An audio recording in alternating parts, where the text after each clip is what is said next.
raaka-aineina tarvitaan kerma, mascarpone, tomusokeri, vaniljasokeri. Ne tulee siihen vaahtoon. Ja sitten täytteitä voi oman maun mukaan. Mä tarvitsen aina kinuskia. Se on niin mahtava tän pavlova marinin kanssa. Ja sit mun lemppari mustikat ja vadelmat. 3,50 S-kaupasta Pursotin pussi. Nyt ensi lauantaihin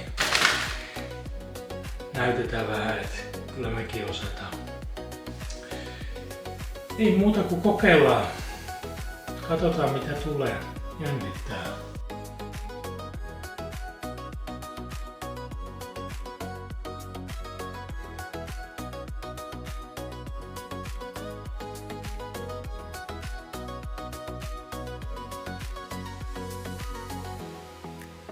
Näin saatiin vaahto valmiiksi. Siinä meni 3 minuuttia. Joten tosi nopea. Ja tää on kyllä hyvä. Pieni vaniljan maku, laitettiin vaniljasokeria. Ai että. Ei muuta kuin laitetaan se pussiin ja ruvetaan täyttämään. Sitten lähdetään pursottelemaan. Mä otin nyt vähän isomman pensselin siitä.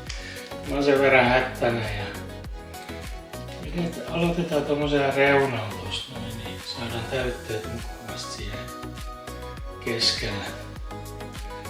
Laitetaan se mascarpone tuohon vaahtoon, niin siitä tulee vähän niinku jäykempää. Ja se sopii paremmin marengilla, se ei sula niin äkkiä. Nyt maun mukaan niin vadelmaa, mustikkaa ja vähän vielä vadelmaa. Ja sitten täytetään loput.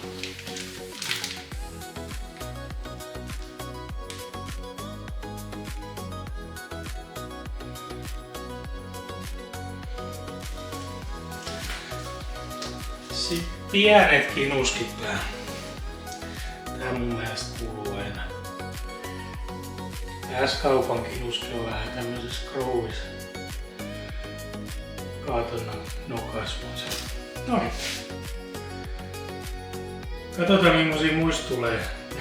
Ensimmäinen ei olekaan ehkä kovin kaunis. Mut ehkä siitä saadaan joku kaunis.